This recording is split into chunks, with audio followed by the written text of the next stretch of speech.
Heretic choristers are the agonizing reality of the god tyrant's cruelty. Unable to exist in a world on the brink of madness, they demand some form of vengeance against their uncaring god. Driven to suicide in the most painful ways possible, the most demented are reborn after 9 days, headless heathens who form bloody ruins from their self-inflicted wounds. They wander the battlefields, singing songs learned in the pits of hell, songs that no living creature was meant to hear.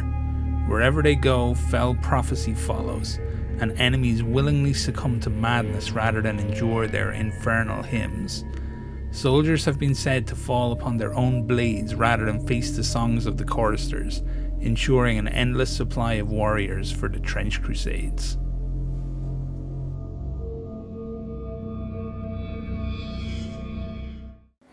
In the shadows cast by the infernal flames of the gates of hell, the principality of New Antioch stands defiant.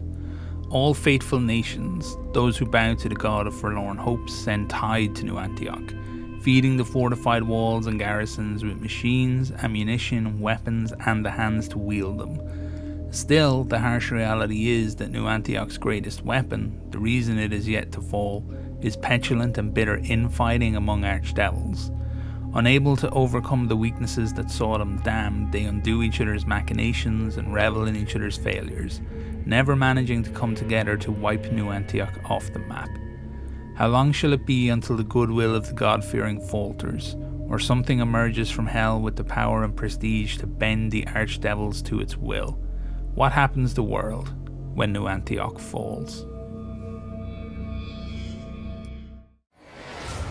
To battle the demonic heretic, a chosen few amongst the synod of the strategic prophecy are selected to see through the eye of God. These observers spend their lives in isolation and seclusion, driving their bodies and minds to a razor-honed sharpness worthy of bearing such honor and prestige. When needed most, they will be sent forth from the temple of the Word, shrouded by their oculus helmet, which attunes them to the voice of God. This majestic gift propels them to perform superhuman feats, and the will of God flowing through them allows them to constantly stay ahead of harm and command friend and foe alike.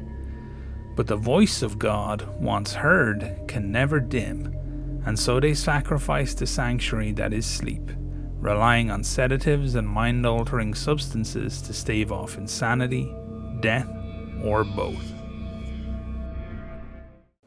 The Paladin program was established by the Mentalist Order to solve one pressing problem: how to assault hell itself.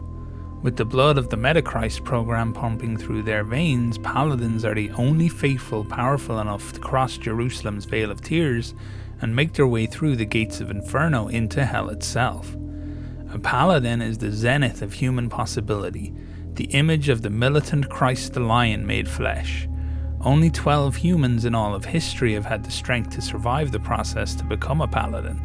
Only 9 remain, as 2 have fallen in battle, and rumors swirl that one has been corrupted and turned traitor. Paladins will take on the most dangerous missions in all of creation, sent forth by the Synod of Strategic Prophecy to swing the course of the war. But what of the fallen? Where does he lie waiting? And when will he reveal his plans? A colossal suit of machine armor fueled by diesel and faith, the shrine anchorite stands as a grim symbol of humanity's despair. Within its spiked, blood-stained interior, the pilot monk endures a terrible form of penance, his anguished prayers and chants echoing across the battlefield.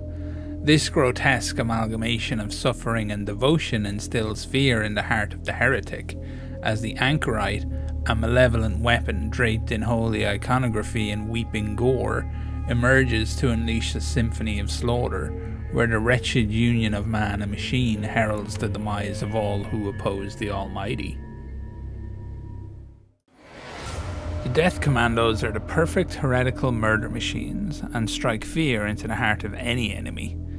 Trained under the archdevil Beleth, they are armed with silenced pistols, cruel and rending Tartarus claws that are drenched in poisons from the river Styx, and are equipped with light refracting stealth generators, burning the heart of an innocent within them to hide from the very eyes of God.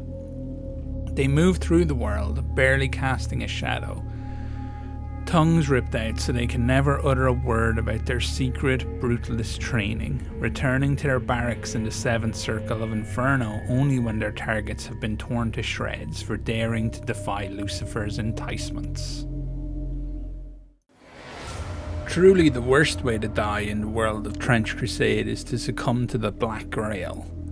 A gift from Beelzebub himself, the Lord of Flies unleashes this plague on innocents in the form of demonic vermin, septicemia, tainted insects, plague, and impurities that pollute both the body and the soul. Everything it touches is rendered down to a foul, half-living slush that bubbles on the ground, a viscous pool of agony and suffering. Some poor victims are melded with hellflies, turned into violent, repugnant heralds of the Lord of Flies himself, still aware of their former humanity as they are driven to do his bidding. They are slowly devoured for sustenance, and feel every wound inflicted on them from the moment of infection to their eventual death. The janissaries might be the Sultan's elite fighting force, but they have as little choice in how they live as they do in how they die. Taken as children through blood tax from enemies that were too weak to protect them, they are raised to fight, indoctrinated to think only of the good of the Sultanate and the Iron Wall, and plied with alchemical potions to ensure both their loyalty and their ferocious ability in combat. Armed with Janissaries rifles, wicked curved blades, and protected by the machinations and spells of the thaumaturgists of the school of the Meteoric Omen, they storm enemy strongholds and trenches. They fight only where the enemy is strongest, defying the forces of hell, safe in the belief that paradise awaits any who fall in service to the sublime gate.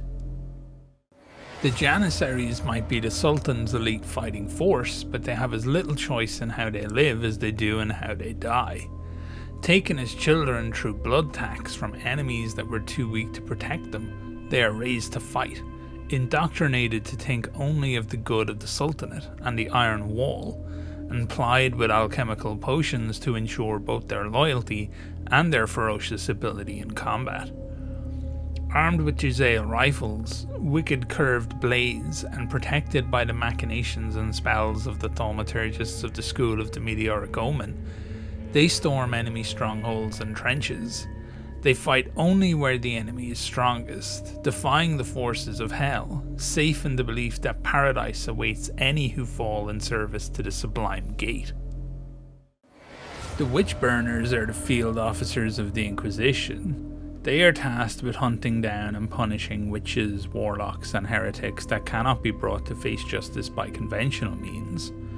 On the battlefield, they have the power to channel divine retribution on those deemed to have transgressed against God, causing sinners to burst into flames with mere words of condemnation. The staff of the witch burner is both a mark of their office and a weapon imbued with the wrath of God against those who have broken divine law. It dooms the souls of those found guilty to burn in the flames deep in the inferno for all of eternity. For the witch burner, salvation is not a gift. It must be paid for in the coin of agony and despair. The communicant anti-tank hunter is the long gun of the church, available for hire to warbands from New Antioch or any trench pilgrim parade who can gather up the gold for their services. The result of the blessed chemical communion, they imbibe the blood and flesh of a Metachrist under the watchful eyes of mentalist monks. It is this most holy sustenance that gives them the strength to wield the enormous anti-material rifles they carry. The thrice-blessed rounds fired from their tremendous weapons contain metals from the nails of the crucifixion martyrs that flock to the cathedrals of Europe each year, and they'll punch a hole through an enemy tank or a demon's hide with ease. Among the shrapnel and silent blades of the trenches, there is one practitioner of medicine so adept that they can get almost any soldier back in the fight. Combat medics in the form of the Sisters of St. Cosmas are sworn to a unique Hippocratic oath. This compels them to help the fallen faithful while doing everything they can to dispatch the heretic. With an incredible knowledge of biology and medicine, They can easily inflict horrendous injuries with little effort, leaving incapacitated enemies to die screaming in the mud while they apply friendly forces with pain-numbing, mind-altering tinctures to help them get back in the fray. Trench pilgrims come from all over the world to join the Trench Crusade. Armed with whatever familial heirlooms they might have had in their past life, or whatever they find upon the roads they march, they are at the very least armoured by their unshakable faith in the militant Christ the Lion. Some trench pilgrims, those who are pure in their belief and stalwart in their trust that God shall lift them up to heaven's embrace, have been known to rise after death as martyr penitents. These resurrections by the Metacrists are never explained, as the penitent martyrs do not speak. They simply fight, enduring and inflicting the most horrific wounds before eventually falling the second and final time. The mechanized heavy infantry of New Antioch is the anvil against which the heretical hammer of the forces of hell cracks. Protected by the finest armour that church engineers can produce, they wield weapons normal men couldn't hope to carry. Their ranks are filled with the very best soldiers who have already proven themselves in battle countless times, and then they are blessed profusely with the greatest of chemical enhancements. Thousands of men die each year in the factories that keep the heavy infantry armed and armoured, but that blood is repaid 1,000 times over on the battlefield.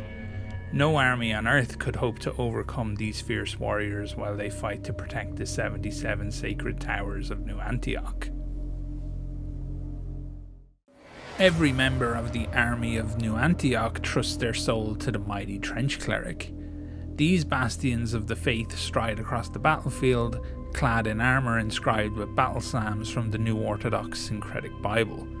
They will carry a shrine to the militant Christ the Lion, one of the many saints, or even the Lord God himself on their backs, readily accepting the burden of spreading his most holy light and breaking the tide of any heretic assault. They channel the very divine itself, and have been known to perform miracles to save friend and smite foe alike. Each one sees themselves as a most righteous implement of the Lord God's will, and they will do anything it takes to ensure that mankind stands firm in the face of hell and all its false promises. Artillery witches, clad all in black and seen delicately stalking the battlefields of the Levant, have been nicknamed the Last Visage by the soldiers of New Antioch.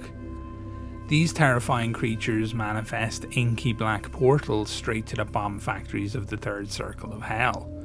Through these unholy means, they unleash all manner of infernal ordnance on the armies of God, laying waste to all around them. Rumours abound that the artillery witches have never been human, and are instead Stygian creations of clockwork and steel. The few who have survived their onslaught are never truly the same, and many can be heard screaming in the lower floors of the New Antioch military hospice. Deep beneath the Iron Wall, the alchemical laboratories and metaphysical factories of the Iron Sultanate seek to match the might of hell itself. Through the ancient arts of Taquin, the sanctums beyond the 7 hidden gates of actuality produce one of the most powerful creatures in the war against Shaitan, the dreaded lions of Jabir. Each of these deadly hunters is unique, the process that produced it like a signature of the alchemagi who performed it. Many alchemagi die during these procedures, torn asunder by the forbidden elements they wish to control or the lion of Jabir they sought to create. Due to the extreme difficulty of the process, nearly all lions of Jabir are somehow malformed, yet still brutal and ferocious in battle. Those blessed with the delicate touch of perfection guard the Sultan himself, ensuring that nothing of earth, heaven or hell could ever reach him. The forces of New Antioch have plenty of hammers with which to smash the heretic lines to pieces, but every army needs a scalpel, and few are as sharp as the storied sniper priests. These are highly trained and devout soldiers who were called to dedicate themselves to both their faith and the battlefield. These devotees of the church blind themselves ritually as a sign of their devotion to God, although the method of blinding differs greatly depending on the saints that they follow. Some will use an acid to burn out their eyes, while others have been known to use crucifixion nails to pierce their flesh. Bereft of their sight, they use only their feet to strike the enemies of the church, and their accuracy on the battlefield implies this faith is well founded. During the siege of St. Lux, stories were told of a sniper priest killing a target 3 miles away. Azebs are the ranks of the Iron Sultanate's unwanted. These warriors, meaning the unmarried, as anyone with a family cannot take on such a role, will volunteer to take the most dangerous of missions. The lure of riches, fame and glory is loud for them, and many seek a way to advance in the army or in the fiercely striated society of the Sultanate. They will often be armed with janissaries that have been passed down through their families, and these versatile weapons are cherished in the no man's land due to their adaptability. Many will joke that they can fire anything, claiming even the desert sands could be used as ammo if needed. The fate of the azebs is often harsh, with many dying in ways that few men deserve, and many more returning home with fractured minds from the things that they see. Still, there are always more to replace the lost, confident that they shall never fall to such terrors, eager to seek their fortunes. The Synod of Strategic Prophecy act as the leader of the war efforts of the Church, and they will take any and all steps to commune directly with God. In order to do this, the Synod must use children, as other than the chosen few with the strength and focus to become observers, they are the only ones with the sensitivity of mind to communicate with God. The children are surgically altered, which requires removing their skin and applying a synthetic dermis filled with finely tuned deific resonance sensors that connect directly to their central nervous system.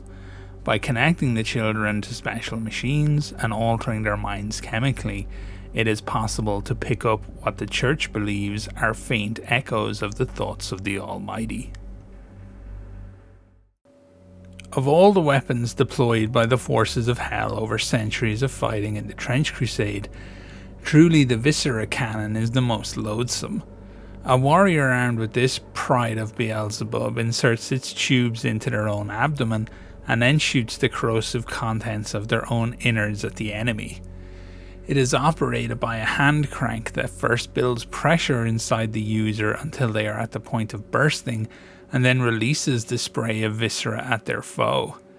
The greater the amount of their own flesh the user releases, the more horrific the damage. This vile weapon is the pride of those who have been infected with the most virulent strains of the Black Grail, and one splash from it is enough to condemn a man to death. As the lowliest of the nobility of the Black Grail, these armoured great warriors were once truly depraved worshippers of Beelzebub. When the Black Grail came for them, they willingly submitted themselves to the authority of the Lord of Flies. As a result, they retain a semblance of sentience and the ability to wield weapons as they did in life. They aspire to win favour in the eyes of Beelzebub, and one day to be promoted within the hierarchy of the Order of the Fly. It is the ultimate goal of these Plague Knights to potentially rise to the ranks of Hegemon, but to do so can take centuries, and requires a being of singular vision and willpower, the likes of which are rarely seen in Hell. The Ostiari are the door wardens of the Church of the Metamorphosis, guarding the deepest doors within its geometry-defying structures. Where the limits of sane architecture are stretched, and the rules of shape and structure are mocked, lie the doors to places that no human has ever tread. Here, silent and unmoving, seeming to barely exist at all, the Ostiari await. Should any creature ever make it to the places where these door wardens guard, then these wisps of potentiality will become terrifyingly real, and the only thing that anyone will find there is their doom. It is said that the Church of the Metamorphosis has existed since before the moment of creation, and that even the prophets themselves fear to speak of this primordial evil. Martyr penitents are the result of direct intervention by Metachrist. Plucked from oblivion at the moment of their destruction on the battlefield, they are trapped in a state between life and death that no mortal is meant to experience. The pain of the wounds that kill them and the contradictory nature of their existence drives them to madness, and their only drive is to destroy the enemies of the Almighty. These poor creatures are desperate for their second death, but must continue to fight, surviving horrific injuries and wounds that would easily have killed them before being monstrously elevated by the whims of a distant god. They will shuffle from battle to battle, never speaking a word, obsessed only with violence and war against the forces of hell. For the combat engineers of New Antioch, many of the problems thrown their way in the minor skirmishes and major battles of the Trench Crusade have simple solutions. Correct application of force, traditionally either kinetic or explosive, has been known to solve such issues as a stubborn bunker door or removing a demon's head. Combat engineers can build or destroy just about anything on the battlefield, and will always be found where the fighting is fiercest, shoring up essential defences and pushing back enemy advances with their close combat weapons. Casualties among these engineers are extremely high, but few would argue against the fact that, without these brave men and women of New Antioch, hell would have prevailed long ago. The creatures of hell who can survive and thrive with the larval attachments that carry the most virulent strains of the Black Grail will often be elevated to the rank of Excubador, the bodyguards of Black Grail nobility. Dressed in gold-trimmed armour, they carry weapons imbued with Beelzebub's gifts. For protection, they are granted a shield featuring icons of the Holy Black Grail itself. Those who rise to high enough rank and favour with the demonic nobles will be granted gifts like tapeworms that are capable of lashing out at enemies, inflicting disgusting wounds with horrific damage. Should the Excubator go on to fail the nobles in any way, the worms will then devour him from within. Not every creature in hell cares much for their demonic brethren, and the hunters of the left-hand path could be considered hell's true individualists. Known for hunting their own demonic kind across the outskirts of hell itself, they are feared for their incredible deftness with blood magic and their willingness to alter themselves physically to become the perfect hunter. With their left arm forming a demonic bow, and protected by the cloaks they wear that are cut from the flesh of the oracle beasts, even the Devil Lords must entice rather than command their attentions. Give these creatures a target intriguing enough and they shall join your hunt. Offer them something that holds no interest, and you might find yourself desperately trying to outpace blood arrows beneath the primordial skies. After the ultimate act of betrayal, the princes of the church decided it was best to keep the Crusader Knights on a short leash. The order had once proven itself to be unworthy of trust, so all who came after must demonstrate their dedication to the work of God. Only after months of study and indoctrination, chemical baptism, incredibly painful procedures that result in scripts of molten gold being inscribed into their bones, and then a final battery of healing and hallucinogenic chemicals that bring them ever closer to God can they be trusted. All these steps transpire to produce a creature of true loyalty, and should that loyalty ever falter, then death is guaranteed. What chance has hell if it can no longer tempt and twist the believer? Those who live true lives of devotion to the Lord and have managed to channel his immense power in the form of miracles will be elevated to the rank of sainthood. They will then become part of the Council of Saints, hidden deep beneath the corridors of the Vatican.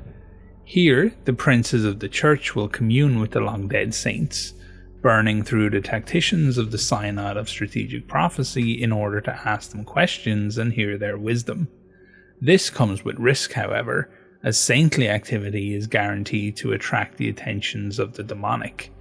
When such things occur, a war on a different plane plays out in the crackling lightning and pealing thunder that ravages the skies above Rome. Succoth-Benoth, child of Baphomet, is a popular patron of many heretic priests. This demonic creature can birth its own children, requiring no other entity to continue its twisted lineage. For the heretic priests, the demon represents the tumultuous eddies of endless possibility, forever pregnant and producing the future nobility of the line of Baphomet, any one of which might ascend to glorious heights. Desperate to further their own station and become the favourite subjects of their masters, the priests offer up prayers and hymns for the many offspring, receiving favour and knowledge in return. Within the thousands and thousands of miles of trenches that scar the face of no man's land, 100 smaller holy wars are fought. Everywhere that the proud men and women of New Antioch, dedicated and upright citizens of the Iron Sultanate, or unbreakable and unrelenting trench pilgrims raise a shrine, must then be defended from the ravaging forces of hell. Small pockets of calm that are carved out for people to worship and pray often become the centres of the fiercest fighting. In the madness of war, the Almighty's warriors refuse to give up these small sanctuaries, and will often embrace death against overwhelming odds rather than commit an act that would feel like abandoning their faith. In the mud and blood of the trenches, the bones of many martyrs are buried, but their final prayers linger, giving strength to those who come after. In the recent Heretic Glory items list that the devs put out for playtesting, you can find the demonic Aura grenade. The description says that it's theorized that this grenade is based on the same technology that Hell used to wipe out Antioch in 1545. When thrown at the enemy, the grenade does not explode, instead emitting an eerie bright green light that causes a rapid but painful death to those close by, and no armour or scenery can protect you from it. Within the lore, these items are rare, as the heretics have little way to protect themselves from the effects of them, so it definitely looks as though Hell used a nuke to destroy old Antioch, but it likely doesn't have any more, or they would have been deployed. Deep in the lower levels of the mental hospice of New Antioch, where those broken by the war are hidden away from society, is a man who claims to have witnessed an angel. In a never-ending recital, he tells the scribes that it appeared from a burning sky above the battlefield, a catastrophic light clinging to it like a cloak. Within the folds of its existence nestled the torrential powers of all creation, and any who looked upon it died, their minds burned out of their heads as their flesh cracked and blackened. From a million mouths it spoke a language that could not be understood, the weight and volume of it titanic and crushing, and with a million eyes it witnessed all the sins of mind, body and soul that had been committed by those beneath it. When finally the angel receded, only the man remained, 2 armies burnt to cinders, the ground around him scorched and turned to glass. The very existence of the Iron Wall itself has dictated how the Iron Sultanate must defend itself. The idea of heavy artillery and mobility are often divorced in military tactics, but due to the indescribable efforts of the Jabirian alchemists, the Brazen Bull was created. This mighty creature can lift any siege weapon the way a mortal man wields a pistol, and its dense muscles and incredibly broad skeletal structure are designed to absorb the shock of firing such weapons with ease. The Taquin construction process of the Brazen Bulls took centuries to perfect by the very best minds of the House of Wisdom, and on the battlefield they act as a walking stronghold, offering cover and protective fire for the Sultanate troops that rally in their mighty shadows. The Anointed Ones are born in the stinking oily fumes at the edge of the Lake of Fire. Whatever they were before they got there, the Great Lords of Hell have changed them. Within the scarred flesh of their burned bodies, their faith rings true, and for this are they granted boons. First, strong armour to protect them from the slings and arrows of the faithful, and second, the strength to wear it. Beneath the sickening patchwork of burn scars that forms their skin, dense muscle grows, allowing them to carry heavy weapons with ease. The very best of the chosen are granted flamethrowers, and within the churning drums rests the vile and bubbling pitch of the Lake of Fire itself. During great incursions, a path of fire from 100,000 Anointed has scorched its way all across the Levant, the tender flame flickering at the feet of Europe.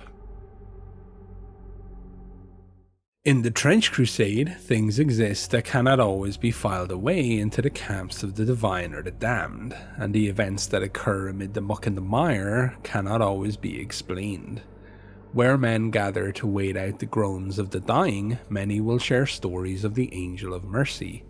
Clad from head to toe in black that always manages to stay remarkably clean among the mud, it is said she will appear to end the suffering of any who request it. Summonable via an offering of burnt K-rations and engine oil, no armour can stop the delicate edges of her blades, and no force can withstand her touch. Nobody can say if she is an agent of heaven or hell, only that she will not allow suffering to last, and inflicts no pain when applying her final ministrations. The tale of the Angel of Mercy is as old as the Trench Crusade itself, and all who call to her are heard. Like all armies, the damned are not free of the shackles of logistics. They just have infernal means to solve some of the more pressing issues they face during the Trench Crusades. During great incursions, when the armies of hell pour forth from the gates of Inferno and are joined by the many heretics that plot and plan on the earthly plane, orchards of zacchum trees will spring up all around them. The heretics and their demonic brethren require sustenance, and the fruits of hell provide ample supply. While the zacchum tree might be a form of punishment in hell, when grown on earth it is rich in nutrients, produces sweet oils, and contains both a succulent pulp and a nutritious nut. The zacchum is rightly considered the food of the sinful, and a righteous man would sooner starve than eat it. Members of the procession of the Sacred Affliction are trench pilgrims who are unmatched in both their zealous faith in the Lord and their eagerness to engage the enemy in hand-to-hand combat. They willingly contract leprosy, seeing it as a holy disease designed to bring you closer to God through suffering. They wield shields that are protected by depictions of the saints and blades inscribed with holy psalms and hymns. They face the denizens of hell without the use of iron capriote, preferring instead to face the truth of damnation head-on, firm in their faith that whatever they cannot kill, the militant Christ the Lion will deliver them from. Ecclesiastic prisoners are perhaps the saddest wretches in the Trench Crusades. No line is drawn between them based on their origin, be they captured heretics or sinners who felt such weight from their own failings that they volunteered. All are stripped and dressed in rags, shackled and strapped with a high explosive device that will be detonated should they have the luck to make it to enemy lines. Their heads are encased in iron capriote so that the righteous need not hear the lies that fall from their forked tongues. Many hope to be rescued from their fate, their contrition noticed by Christ himself, who would, in their fantasy, reach down and save them from their grisly ends. In reality, judgment by the Almighty can only come after death, and these are certain to be found wanting. Hell was not created when the rebelling angels fell, but rather it was a place that had existed for perhaps longer than creation itself. After that first fall, an angel named Andromalius, burdened by curiosity, led his followers on infernal explorations, seeking to map the extent of this new place in which they found themselves. They discovered hidden stairs, and walked down them for more than 100,000 steps, finding only a cracked wall at the end. They dug at the cracks with their fingernails, forcing themselves down long, thin tunnels until eventually coming to a place where a blackened star collapsed upon itself. Here, where time and space were folded by power, they meditated and listened to the things that whisper along the edges of the void, and there were they changed, and there will they forever be changing. The heretic priests are the leaders of the heretic legions on Earth, tasked directly by their demon lords to interfere as much as possible in the affairs of man. They weave complex webs of goethic magic, performing dark spells and rituals that summon demons directly to the earthly planes. Perhaps even more important, they preach the profane gospels to the followers of their lords, and they steal the hearts and souls of the damned as they seek retribution against the tyrant Yahweh and his favored children. It has never been possible for the righteous to witness these sermons, as should a true believer hear such powerful blasphemies, it would cause their ears to bleed and their eyes to burst, and their minds to descend into a scattered and brazen madness. The blessed changes come quickly upon eating the blood of a Metachrist, and it is worth the pain of glorious alteration to be closer to the image of the divine. Those who imbibe the still living flesh and blood of the Lord will rapidly grow to immense size, muscles twisting and distorting as both fibrous and connective tissues become strong as steel. The bones become remarkably dense, almost impossible to break, and any tearing or rending of the flesh is almost instantly undone. Communicants wear their piety and veneration of God upon their face, where they nail holy crosses to act as wards against the evils of the world. What the cross cannot stop, the communicant will not allow to endure, as they smash their enemies to pieces with mauls, clubs, and vicious flails. The assassins of the Iron Sultanate are some of the most feared killers in the world. Ancient rituals and powerful hallucinogens allow them to perceive reality as a malleable dream, and they can fold time and space to hunt down any target with merciless efficiency. While assassins are feared for their supernatural speed, the reality is far more daunting, as they can twist reality to exist in two places at once, allowing them to bury their blades in their target and then be elsewhere before any guard could even hope to retaliate. Many enemies of the Sultanate have met their end on the secret knives of the assassins, and the old man in the mountain who oversees their order stares out from behind the walls of Alamut since before the time of the ultimate heresy. Trench Pilgrim war prophets lead their warbands towards a future of brimstone and death. Consumed by images of the end of days, their fate is ironclad, and they believe that only through war against the armies of hell can the common man be saved. They festoon themselves in bells and loudspeakers, blasting sermons, hymns, and holy chants to stir the blood of their followers. They lead the processions into no man's land, finding the most zealous of believers to fill out their warbands. The war prophets believe that it is heaven who has shown them the future, the inescapable scale of the coming war. They believe that they are chosen, called to lead all others to salvation, and they will march the faithful into the very jaws of hell itself to hack out its teeth if that is what it takes to lead them to the kingdom of heaven. As war rages along the desert dunes of no man's land, so too does it rage beneath the earth. The sappers of the Iron Sultanate dig tunnels to intercept the burrowing heretics who would attempt to bring down the Great Wall of Iskander. There, in the dirt and the dark, fights are short, sharp, and brutal. Death comes fast in the tunnels, and only the best will survive for the year required to join the Sultanate's warbands.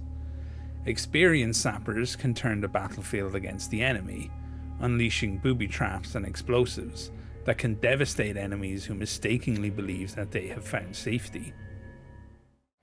Desecrated saints are walking monuments to the failures and weakness of mankind. Trapped within these living tombs are those who should have been strong enough to fulfill their fate and take their place in heaven as saints. Instead, through guile and deceit, were they transfixed by the tongues of serpents and led astray, destroying their legacy and becoming powerful weapons for hell. All around the desecrated saints, the rules of God are abandoned, and men cannot trust their senses or even their thoughts. Condemned to an eternity of torment and painful loss, the saint's psyche screams out, seeking to drag as many souls as possible down with it. Beelzebub, the voracious, ingenious creator of death and disease, has been known to spend centuries considering how best to take advantage of the natural and unnatural state of the battlefield. It is this contemplation that has led to the creation of the amalgams. These hideous mergers are made of the dead and the dying, and can form wherever flesh can be found. They have coalesced in the dark halls of the charnel houses, mass graves of the battlefields, and abandonment tents of field hospitals. The will of Beelzebub draws together all fleshy matter, and a monstrous, gluttonous beast is born, a fleshy vision of the horrors of hell that shambles from battle to battle, desperate to eat the flesh of its enemies to sustain its own form. The mechanized heavy infantry of New Antioch are the finest soldiers that the forces of the Duke can put on the field. Only the very best warriors are selected to go through the brutal training process and heavy chemical enhancements that are required to don and articulate the machine armor suits. When these brave souls fall in battle, the Church Militant makes it their priority to recover the suit, which is then given to another soldier. Upon adopting the suit, the soldier forgoes their name, rank, and societal obligation, becoming only the keeper of the suit, the embodiment of the hammer of God that strikes at the heart of evil. In this way does the soldier undergo two deaths. First, when they adopt the suit and eschew all other earthly responsibility and connection, and then again when God no longer favours them on the battlefield. The aptly named Wretched are still living humans who are unfortunate enough to end up in the hands of the Heretics. They can be captured during raids or purchased on the slave markets. They can be used as a form of living currency, livestock, or slave labour for the factories of hell. Those desperate enough to seek freedom can volunteer for service in the legions, where they are marked by flesh-eating tattoos to ensure they cannot escape. Those who end up in the clutches of the court of the seven-headed serpent are often subject to vile torture to power their lord's goethic magic. Dangled in front of them, an almost impossible task is freedom, for if they manage to defeat a mighty opponent, they will be granted their freedom to honour the first rebellion. Saint Domnica of Theander was a legendary warrior for the nations of the Lord. She was seen as blessed by the militant Christ himself, as her faith gave her the power to wield a massive blade with ease.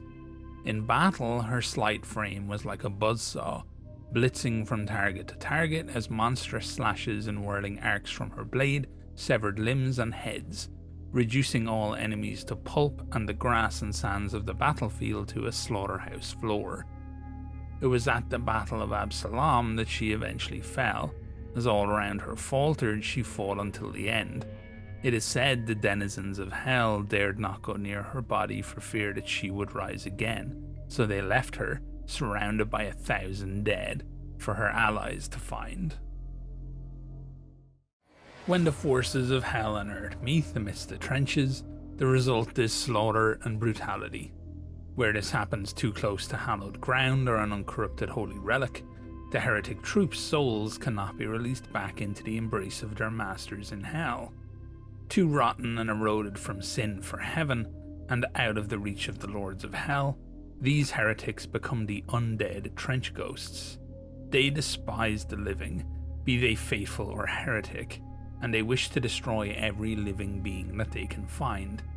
They swarm their enemies like a fevered dream, ranting and raving of their pain and anguish while they plunge their blades into their enemies or smash their heads open with rocks from the trenches. The trench ghosts can never be freed and will wander the earth in eternal war until the sun burns out, the planet cracks apart, and the last star dies in the sky.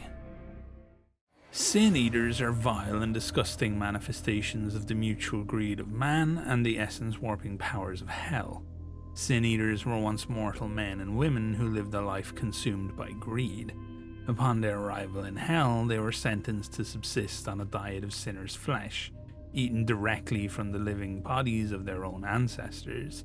Still, their greed overtook them, and they began to demand yet more flesh, the powers of hell twisting and warping them until, eventually, they grew bulbous and full on the very sins that the flesh contained. A Sin Eater's armour is thick and powerful, designed as much to stop them bursting as it is to protect their grotesque flesh. They sell their services to the Heretic Legions, Black Grail, and Court of the Seven-Headed Serpent, siding with whomever can offer them the most ghastly sinner's flesh to devour. Like so many creatures of Inferno, Hell Knights were once so much greater than they are now. These beings were thought to have been lesser angels, or incredibly gifted mortal champions dragged low and damned in their final moments. Perhaps they were once the chosen of hell, the very hands of the archdevils themselves, doing their bidding and doling out their justice. Whatever they are now, they are twisted and folded upon themselves 1,000 times, kept for eternity beneath black slabs of basalt until they are needed. Hell Knights march forth beneath the banner of the seven-headed serpent for one reason only: to lay waste to the worlds of mortals. Hell Knights are still proud creatures, despite being hobbled, and they remember what it was to be respected and feared. They still understand that the claw rends the flesh, and the tooth savages the throat. While they may have fallen in the eyes of the devils, on the battlefield, they are still undeniable. Before you stands Croesus of the 10 golden horns, he of blackened heart and bloodied hammer, and he has come to collect what is owed. To be indebted to Mammon is to be under his power for all eternity, for you can never dig yourself out of debt with the Lord of Greed. Currently, Mammon's eyes turn to Africa and the legendary mines of the Queen of Sheba. There, Croesus and warriors of the Grand Treasurer of Hell fight for their lord's ever-growing coffers, served by debtors who exist in a terrifying state. After these foolish mortals pawned their own flesh by the pound, eventually Mammon came to collect, taking their heads and holding them within his vaults where nobody can hear them screaming. Now they serve Croesus and others just like him, offering their service in the vain hope that they will be granted death or release. It is well known amongst the trench pilgrims that hell hates humanity, for it is the strength of the human spirit and capacity for the divine that they are jealous of, having forever cut themselves off from the beauty of the militant Christ the Lion. But of all the elements of mankind they hate, the power of belief is what they despise the most, for it is belief in God that tramples fear, and it is faith in the everlasting that roots out doubt. The forces of good are willing to submit themselves to the most terrible of suffering and the most exquisite of pain, because they know that short years spent on earth mean nothing in the face of eternity. To endure on the physical plane is to show the Lord that your faith is strong, and to deny and destroy the heretic is truly the greatest use of life that anyone can achieve. While every demon and devil, from the most pathetic to the most powerful, desires to sit on one of the thrones of the court of the seven-headed serpent, Beelzebub ignores such concerns. Despite being entitled to take his place on the hungry throne of gluttony, he leaves the seat vacant for lesser demons to squabble over. For the Lord of Flies, the prize is not in hell, not yet, but rather on earth. With his own foothold established at Ekron, Beelzebub experiments with his strains of the Black Grail, looking to find the one that will rapidly engulf the entire world, inflicting every creature created by God with his plague. When every single creature in existence is under his control, then will he turn his attention and his power toward hell again, and the only throne that matters. There are parts of the world where the walls of existence are thin, and the questing mind can slip beyond the velvet grasp of reality, dragging the body behind it. When this happens, there is no way back, as the blessed soul ends up somewhere they were never meant to see. Here, they come face to face with the ever-changing form of the Angel of Transcendence, as it sheds the past to become the future, eternally molting in service of the Temple of the Metamorphosis. Skilled in haruspicy, the Angel of Transcendence will invite lost humans into its rituals, giving them means to become more than they ever imagined they could be. Raised high above the ice-cold marble, held aloft in tender loving hands, the path of the future is drawn from deep within them as the angel changes once more. Castigators are known for their furious faith, unbending and unshakable. These orthodoxy officers keep everyone around them firm, and should your fate's foundations become uncertain, they will fall upon you like the vengeance of the Lord. Castigators deal in fear, using their whips to drive on warbands of trench pilgrims, ensuring their thoughts remain pious by grounding their existence in the harsh reality of pain. For castigators, A full life, lived in fear, consisting of sacrifice and embracing pain, is but the blink of an eye, and a worthy trade to spend the rest of all creation within the presence of the Lord. The Paladin of the Fourth Circle travels alone into the vile depths of hell, living only to destroy the demons that reside there. Eschewing ostentation, the simple armour is blackened by the fumes and pyres, and stained from the burning of a million souls. Trained and developed purely to survive and wreak destruction upon the Fourth Circle, the Paladin carries a massive and brutal blade, inscribed with a death sentence for everything she comes in contact with. God has numbered your days of your kingdom and brought it to an end. You have been weighed and found wanting. Of all the strains of the Black Grail, your Cena Rex's was the most feared. The virulent plague swept ahead of the hegemon like a wave of decay, infecting every living being it came into contact with. Worse still, it could infect the dead, causing the deceased to rise from their graves, pus and ichor pumping through their long dead muscles, a grisly parade of corpses marching across southern Europe. Eventually, Rex's army found their path forward to be lit by the burning funeral pyres of the refugees who ran from them.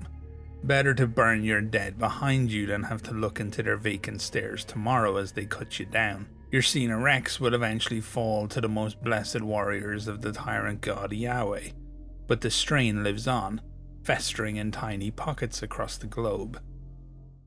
Artillery witches are constructed in the death factories of the Third Circle of Hell, but the archdemons constantly fight and bicker about their true origin.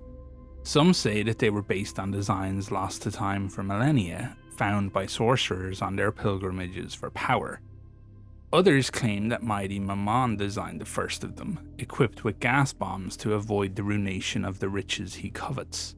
Some, quietly, for to do so would be tantamount to treason to the true ruler of hell, insist that the origins of the design are human, drawn up by cursed souls who made war their purpose during their short lives, and continue to do so in their eternal damnation. What goes without dispute is the terrifying impact they have had on the carcass front. Unbound by mortal concerns, they are terrifyingly effective and brutally efficient.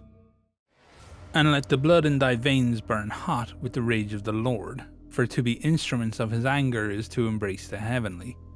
Let his righteous light spill forth from thy mouth, eyes and ears, as his voice and visions fill thy mind. If you begin to feel fear, then pluck the life from its heart and replace it with hatred for the heretic. If you begin to feel doubt, then strangle it as you would a babe in the crib, and replace it with disdain for the damned. March forth untouchable, clasp your weapons close to your valorant heart, and feel the presence of the militant Christ the Lion.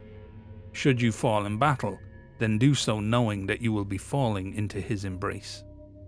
From the First Battle Sermon of Cleric Anton Mercer, 1876. All around the globe there is no shortage of faithful warriors willing to travel to New Antioch to do battle with the forces of hell, including the fiercely faithful Lions of Abyssinia. These soldiers trained their whole lives, and proved their worth to the Lord by hunting and killing a lion single-handedly, proudly displaying the mane as part of their New Antioch uniforms. They stand out even among their fierce Abyssinian brethren due to this visible testament to their holy fury. Before setting out for New Antioch, all Abyssinian warriors, whether they wear the lion's mane or not, must prove themselves by climbing all 8,460 feet to the sacred Abuna Yamataga, where they pray for strength and guidance from God. It is known that God will strike any heretic from the face of the cliff should they attempt to climb, yet still, the clever spies of Mammon will try and fail to infiltrate this sacred place. In 1573, as the still burning ruins of Byzantium smouldered behind them, the heretic legions continued their march north, intent on carving a path towards Central Europe. In their way stood the brutal, battle-hardened and implacable Sacred Order of the Dragon. The two forces crashed into each other, the heretics driven to fervent madness by a string of victories, pride welling within their hearts that they would claim all of Europe for their infernal masters. Little did they realize that they fought a different type of demon, one who would only ever engage them on its own terms.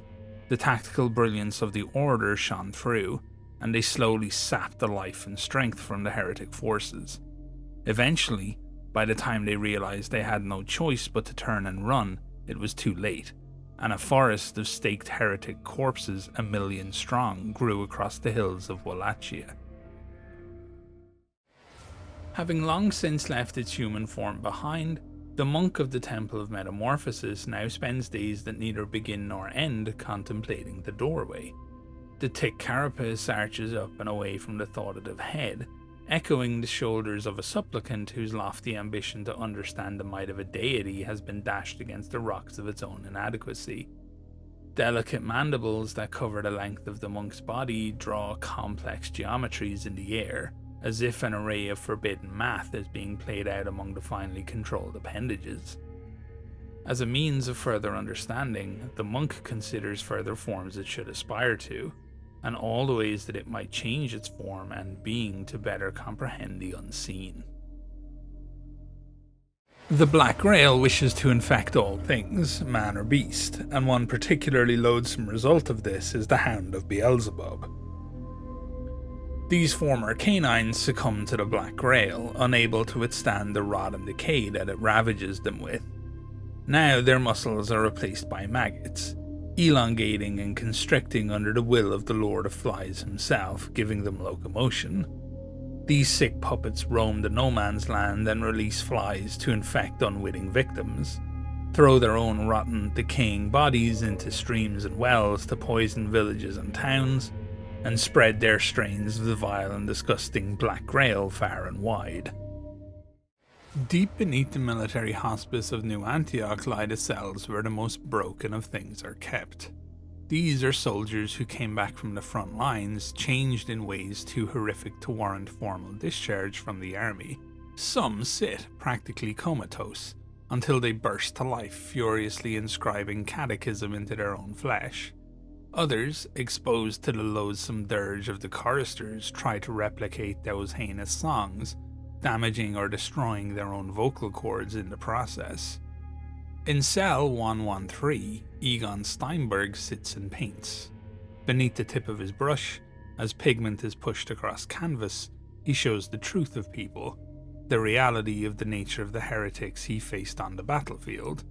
The guards have learned not to tarry too long in front of his cell, for fear that he might paint them too. The trench pilgrims of the cavalcade of the 10th Plague are schismatic to the doctrines of the Church, often operating in open defiance of many of the perceived rules of Christianity. The night before battle, they still practice animal sacrifice, cutting the throat of a lamb, anointing themselves in its blood, and hanging the corpse on their anchorite shrines to ward off God's wrath. They believe that the blood of this sacrifice is holy, and they daub holy symbols and parts of holy scripture on their clothes and armour. This offers them protection from all harm, with only those who have disappointed the militant Christ alliance suffering injury or death upon the battlefield. Those who survive unharmed are truly blessed by God, but those who are injured are surely loved by the Almighty, as has he not given them direction and a chance to repent through the might of the sword. When civilization has brought you only death, and the divine has brought you only judgment, the beast offers something more. Let go of pointless progress, release your fears, shed the veneer of civilization like winter antlers, for it offers you nothing. Hear the heartbeat within you, and remember the taste of blood. Curl your fingers and remember the feeling of claws in flesh. Grow again the weapons of the wild, and form new mouths, new teeth, new claws. Shun your words, for words betray, and embrace instead the truth of howls. Allow the voice of the beast to fill your new shapes with his violence. Stand beneath the moon and roar, so that your new voice carries to the weak, and they know that they are hunted. The mongrel supplicants are those who could no longer face the brutal realities of war on the carcass front. Endless death, destruction, and human suffering are an impossible burden to bear. When the path of the beast calls, it will often find willing supplicants, as it offers what nobody else can: sweet oblivion. Life leads to suffering, and death leads to judgment, but the beast offers the tender touch of a devolved self, a state of being where all the haunting memories and brutal images are left behind, shed like snakeskin. As limbs twist and bend, and skin cracks to make way for new mouths and loathsome teeth, all that once was becomes a baleful shadow, and only the hunger remains, sweet and singular and unrelenting. Known as tank splitters by the rest of the forces of the faithful due to the massive swords they wield, the Prussian Guard Corps are known for their incredible bravery and tactics in the face of enemy armoured assaults. With swords designed by some of the finest armourers in the world, built from metals created by the genius minds of Prussian metallurgists, they are capable of cutting through tank treads and armour plating, leaving enemy vehicles horrifically exposed to follow-up attack from explosives. Lightning-fast raids into enemy lines have been known to devastate key armoured targets, destroying the offensive push and stalling the forces of hell in their tracks. In 1666, which would become known as the Year of Six Woes, Black Grail forces and Heretic Legion pushed hard against the newly rebuilt walls of New Antioch and the Iron Sultanate in the Levant. The Heretic Legions unleashed a surprise raid against the faithful in Europe, crushing their fleets and taking Gibraltar, giving them a firm foothold to attack the continent. This led to 150 years of brutal naval domination, constant sea battles, and devastation for coastal cities in Europe who were subject to endless vicious raids. Every unit of faithful troops assigned to garrison coastal towns is less men and women on the walls of New Antioch or patrolling the Levant. Stories swirl of the bloated dead, who come from the waves and drag the unwary away to their graves, while black ships poison the sea for miles. Prussian stormtroopers are as hard as the metals that have made their homeland an industrial powerhouse. Known for incredible athleticism and endurance, stormtroopers like to cover ground quickly, close on their enemy, and engage them with flamethrowers and SMGs before falling upon them with daggers, trench clubs, and even their entrenching tools. Even amongst the troops of New Antioch, they are known to drill incessantly, plotting and planning, considering every eventuality in the run-up to an engagement. Their seeming bloodlust and incredible combat prowess belies the fact that they are considered cerebral and capable of unleashing the type of surgical violence that is the perfect counterpoint to Hell's own preferred form of butchery. Fueling the forces of Hell and helping them to bend the very rules of God's creation, Goethic magic has proven to be one of the most difficult things for the forces of mankind to deal with. Fed by suffering, pain, and torture, this magic requires the strongest wills to wield, and the archprinces will pay any price to ensure that their forces are able to unleash its power on the battlefield. For mankind, there is only one answer: to put your belief in the Lord, to embrace the idea that you can be a vessel for His great works, a conduit for His wonders and miracles. As the farmer walks to the field with a firm grip upon his scythe, so must the soldier keep a firm grip upon his faith. Sometimes, deep in the trenches, where the slurry of sickly meat and coagulated blood from hundreds of bodies runs together, the gap between what is and what shouldn't be wears too thin. From these fissures into hell, disturbing mercenaries of the demon princes crawl forth. Billowing caustic gas forms a miasma all around them, and burns away and melts flesh, and their withered lungs cough forth a heaving black tar that can never be washed away, and drives anyone who touches it to a slow and inescapable madness. If you see one, then pray it's not you whose soul has been measured out by the demon princes, found loathsome and interesting, a plaything for their games.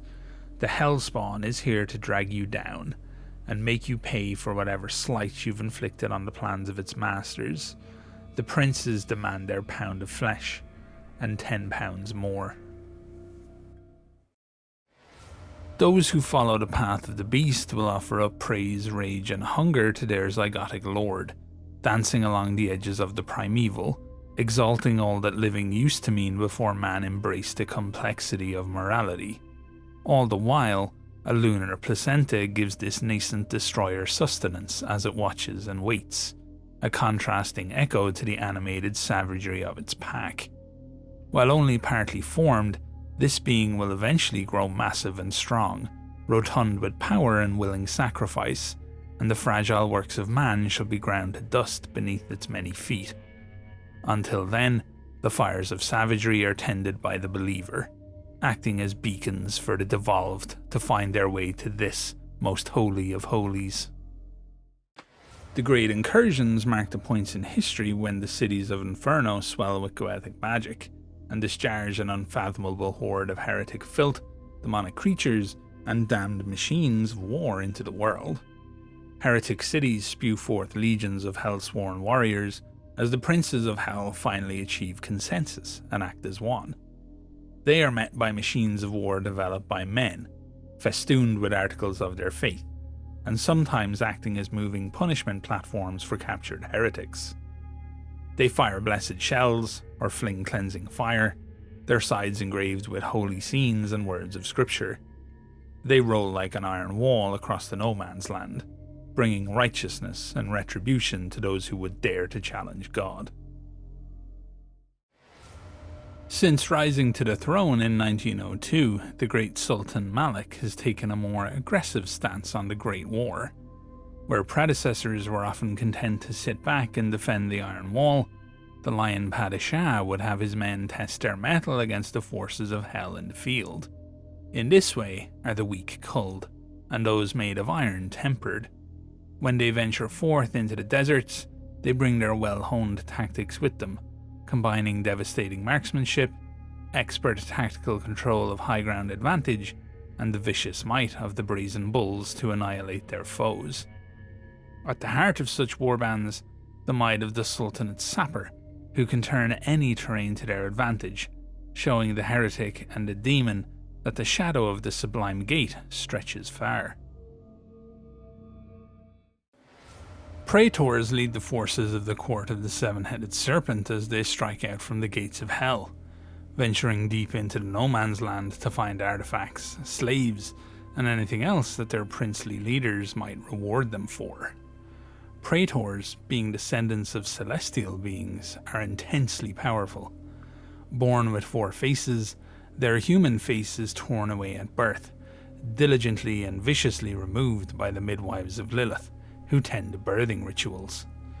The remaining 3 faces can all think and speak for themselves, weaving complex tapestries of lies that hypnotize the audience, inviting them towards ruination and destruction.